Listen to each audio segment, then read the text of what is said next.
Syederalun, seribuan lebih para siswa SMP, SMA, dan masyarakat dari berbagai unsur pada Minggu 3 September 2023 mengikuti gerak jalan santai yang dilaksanakan siswa SMA N1 Biren di halaman pendopo Bupati Biren.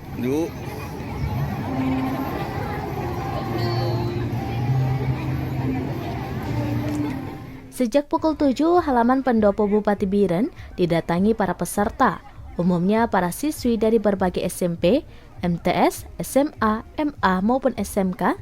Selain para siswa, juga hadir para guru dan berbagai kalangan serta warga yang memadati komplek pendopo Bupati Biren.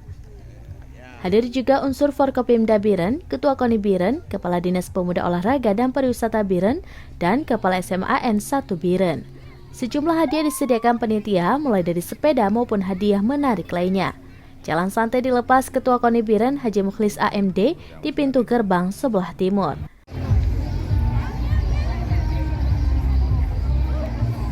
Rute jalan santai mulai dari depan pendopo Bupati Biren ke ruas Jalan Biren Takengon dan kembali ke pendopo Bupati Biren dipandu kendaraan Forester Salantas Polres Biren.